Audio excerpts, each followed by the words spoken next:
سانحہ گل plaza commission کا چوتھا اجلاس، جسٹس آغا فیصل نے رضاکار دانش کے بیان پر KMC افسران کو نوٹس جاری کر دیے۔ دانش نے چند افراد کو ریسکیو کیا، جبکہ شہری سید عبداللہ نے پچھلا گیٹ بند ہونے کی تصدیق کی، دعویٰ کیا کہ ایمبولینس کے سوا کوئی ریسکیو نظر نہیں آئی۔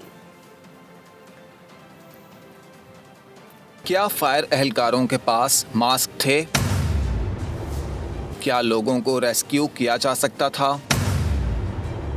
کیا فائر اہلکار تربیت یافتہ یا پروفیشنلی کام نہیں کر رہے تھے؟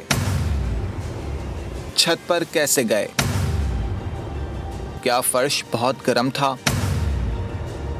سانحہ گل پلازہ کیس کی چوتھی سماعت کمیشن کے تندو تیز چپتے سوالات۔ جسٹس آغا فیصل کی سربراہی میں آج سانحہ کے 6 زخمیوں کو بلایا، صرف 2 حاضر ہوئے۔ زخمی خریدار سید عبداللہ نے بتایا 10 بجے کے قریب گل پلازہ شاپنگ کرنے پہنچا۔ میزنائن فلور پر دکاندار نے بتایا کہ اوپری منزل میں آگ لگی ہے، آپ پریشان نہ ہوں، پچھلے گیٹ سے نکال دوں گا۔ وہاں پہنچے تو تالا لگا ہوا تھا، مگر تالا توڑا۔ باہر صرف ایک ایمبولینس موجود تھی۔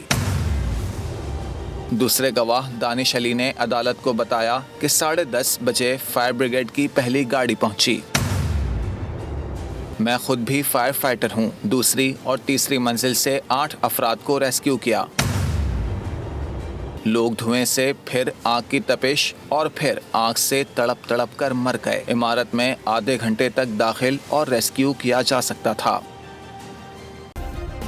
سبسکرائب کریں اور بیل دبائیں تاکہ کوئی خبر رہ نہ جائے۔